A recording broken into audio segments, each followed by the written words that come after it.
અહેમદાબાદ મિત્ર ન્યૂઝમાં આપનું સ્વાગત છે।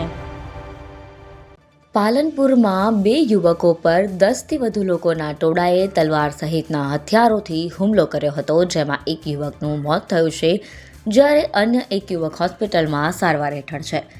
સમાજના યુવકનું મોત થતાં ચૌધરી સમાજમાં ભારે રોષ ભભૂકી ઉઠ્યો છે। ઘટનાની જાણ થતાં જ સમાજના લોકો હોસ્પિટલમાં ઉમટી પડ્યા હતા અને જ્યાં સુધી આરોપી નહીં ઝડપાય ત્યાં સુધી લાશ સ્વીકારવાનો ઇનકાર કર્યો હતો। બીજી તરફ આ સમગ્ર મામલે 24 લોકો સામે ફરિયાદ નોંધાઈ છે, જેના આધારે પોલીસ આરોપીઓને ઝડપવા માટે વિવિધ 8 ટીમો બનાવાઈ છે।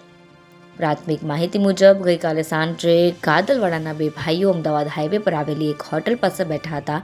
તે દરમિયાન 3 થી 4 ગાડીમાં આવેલ 10થી વધુ વ્યક્તિઓએ તલવારો, પાઇપો અને લાકડીઓ લઈ એમના પર અચાનક હુમલો કરી દીધો, જે બાદ તે લોકો ત્યાંથી ભાગી ગયા।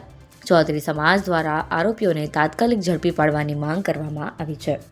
બનાસકાંઠા જિલ્લામાં ગત તારીખના રોજ રાત્રે એક જે ગાદલવાડા જે ગઢ પોલીસના હદમાં આવે છે ત્યાંના જે રહેવાસી છે 4 મિત્રો જે પાલનપુર આવ્યા હતા, તે દરમિયાન તેમના પર જે પાલનપુર પશ્ચિમની હદમાં ત્યાં જે અલગ અલગ ઇસમો દ્વારા જે હુમલો કરવામાં આવે છે, જેમાં જે ઇસમો જે છે એ ઇસમોને અત્યારે હાલમાં આઈડેન્ટિફિકેશનની કાર્યવાહી ચાલુ છે। પોલીસ દ્વારા અલગ અલગ જે આરોપીને આઈડેન્ટિફાઈ કરીને તેમને વેરીફાઈ કરીને એમને રાઉન્ડ અપ કરવામાં આવ્યા છે।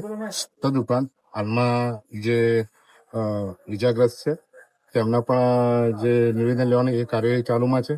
તદુપરાંત બનાસકાંઠા પોલીસ દ્વારા આ આખા ઘટનાક્રમ બાબતે અલગ અલગ 8 જેટલી ટીમોનું બનાવીને, જેમાં ખાસ કરીને સાયબર ક્રાઇમ ટીમ, એલસીબીની ટીમ, પાલનપુર પશ્ચિમ, પાલનપુર પૂર્વ, પાલનપુર તાલુકા, ઇવન ગઢ પોલીસ સ્ટેશનની ટીમ તેમજ છાપી પોલીસ સ્ટેશનની ટીમ અલગ અલગ જે હ્યુમન રિસોર્સિસના આધારે, ટેકનિકલ રિસોર્સિસના આધારે આરોપીઓને પકડવાની કાર્યવાહી ચાલુ છે। આ તમામ જે ઘટનાક્રમ છે એ ઘટનાક્રમ અન્વયે કોઈ બીજા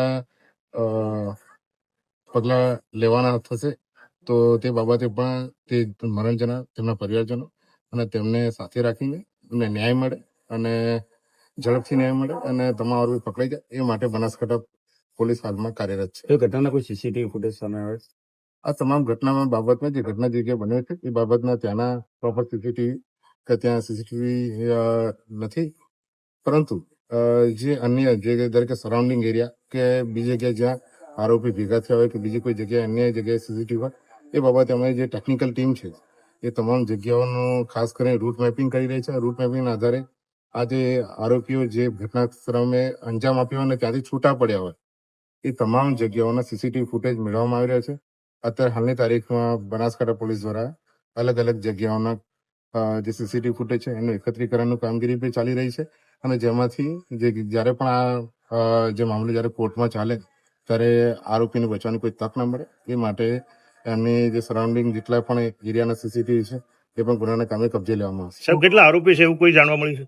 અત્યારે હાલમાં તારીખમાં 24 જેટલા આરોપીઓ વિરુદ્ધમાં ફરિયાદ લેવામાં આવી છે અને આ તમામ જે આરોપીઓ છે એને રાઉન્ડ અપ કરવાની કાર્યવાહી પણ અત્યારે અહેમદાબાદ મિત્ર ન્યૂઝની યુટ્યુબ ચેનલને સબસ્ક્રાઇબ કરો અને બેલ આઇકોન જરૂરથી દબાવો, જેથી દરેક મહત્વના વિડીયોની નોટિફિકેશન તમને મળતી રહે।